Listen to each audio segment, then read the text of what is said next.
اسی لیے اللہ رب العالمین نے قرآن کریم میں جگہ جگہ ہمیں اور آپ کو آگاہ کرتے ہوئے فرمایا ہے یا ایھا الذین آمنوا لا تلہکم اموالکم ولا اولادکم عن ذکر اللہ ومن یفعل ذلک فاولئک هم الخاسرون. اے وہ لوگوں جو ایمان لائے ہو، تمہیں تمہاری اولاد، لا تلہکم اموالکم ولا اولادکم، تمہارے مال اور تمہاری اولاد اللہ کے ذکر سے غافل نہ کر دے.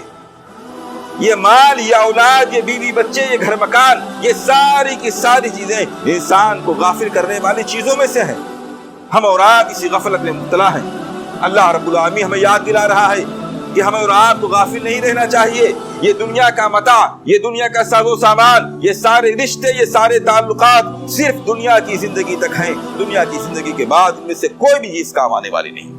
یا ایھا الذین آمنوا لا تلہکم اموالکم ولا اولادکم عن ذکر اللہ ومن یفعل ذلک فاولئک هم الخاسرون. اور جو آدمی ایسا کرے گا جس کی اولاد، جس کے مال و متاع، جس کا گھر مکان، جس کے تعلقات اسے غافل کرنے میں کامیاب ہو گئے، تو اسے یقین ماننا چاہیے کہ وہ آخرت کی زندگی میں ناکام اور نقصان پانے والوں میں سے ہونے والا ہے.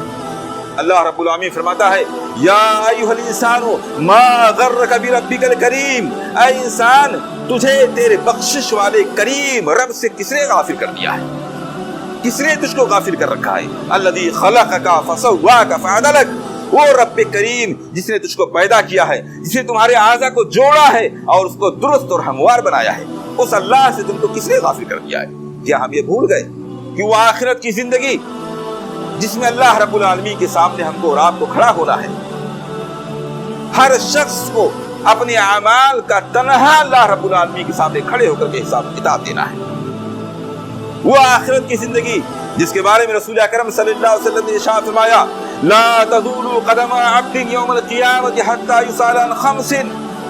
وہ آخرت کی زندگی، قیامت کا منظر، میدان محشر، اللہ کے رسول صلی اللہ علیہ وسلم فرماتے ہیں کسی بھی بندے کا قدم اپنی جگہ سے ہل نہ سکے گا، ہٹ نہ سکے گا. لا تزول قدم عبد حتی یسأل عن خمس، یہاں تک کہ اس سے 5 چیزوں کے سوالات نہ کر لیے جائیں.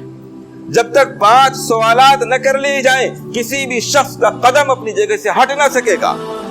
اللہ کے رسول صلی اللہ علیہ وسلم فرماتے ہیں عن عمرہ فیما افناہ، سب سے پہلا سوال ہوگا اس کی عمر کے بارے میں. فیما افناہ، اس عمر کو کہاں گما کر کے آیا، کہاں ختم کر کے آیا ہے. بظاہر دیکھنے میں چھوٹا سا جملہ ہے، عمر اور زندگی چھوٹا سا جملہ ہے، لیکن ہمیں معلوم ہونا چاہیے کہ عمر اور زندگی نام ہے سیکنڈ اور منٹ اور گھنٹوں اور دن اور رات کے مجموعے کا. جب یہ کہہ دیا گیا کہ عمر کے بارے میں پوچھا جائے گا تو اس کا مطلب یہ ہوا کہ ہماری زندگی کے ایک ایک لمحے کے بارے میں، ایک ایک منٹ، ایک ایک سیکنڈ کے بارے میں، ایک ایک دن اور ایک ایک رات کے بارے میں پورا پورا سوال ہونے والا ہے. غور کیجئے ہم اور آپ اپنے اوقات کہاں صرف کر رہے ہیں اور ہماری زندگی کے اوقات کتنی تیزی کے ساتھ گزرتے جا رہے ہیں. ہم اور آپ اس بات کا احساس تک نہیں کرتے ہیں کہ گزرنے والے اوقات و لمحات، یہ دن و رات کے مواقع جنہیں ہم مختلف قسم کے کھیل تماشوں میں، مختلف طرح کے لہو لعب میں، مختلف طرح کے بزنس میں، مختلف طرح کے حرام کاریوں میں صرف کر رہے ہیں، ہمیں احساس تک نہیں ہے کہ ان اوقات کا ہم کو حساب و کتاب بھی دینا ہے. ایک ایک سیکنڈ، ایک ایک منٹ کا اللہ رب العالمین کے سامنے حساب و کتاب دینا ہے. یہ ساری چیزیں افسانہ نہیں ہیں، یہ کہانیاں نہیں ہیں جو دہرائی جا رہی ہیں، یہ وہ حقیقت ہے جس پر ہمارا اور آپ کا ایمان ہے، جس کی بنیاد پر ہم اور آپ مسلم اور مومن ہیں. یہ وہ سچائی ہے جس سے انکار ممکن ہی نہیں ہے.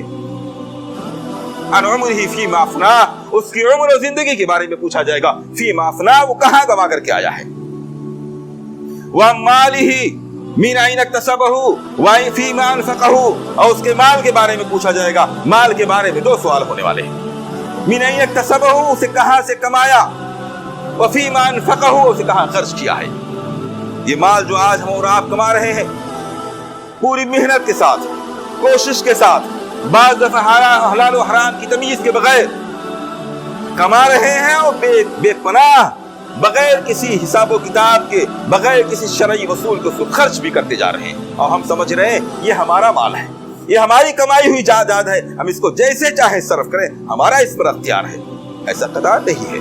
قیامت کے دن اس مال کی پوری تفصیل پوچھی جائے گی. من أين اكتسبه وفيما أنفقه، مال کہاں سے کمایا، کس ذریعے سے کمایا، حلال سے کمایا، حرام سے کمایا، کس طریقے سے کمایا تھا، رشوت خوری کر کے کمایا تھا، حلال بزنس کے ذریعہ کمایا تھا، سود کے ذریعہ کمایا تھا، کیسے کمایا تھا؟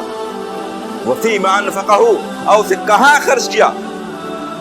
عیاشیوں میں خرچ کر دیا، فضول خرچیوں میں خرچ کر دیا، شادی بیاہ کے ناجائز اسرافات میں اس کو اڑا دیا، کہاں اس کو خرچ کیا؟ یہ بھی سوالات ہونے والے ہیں۔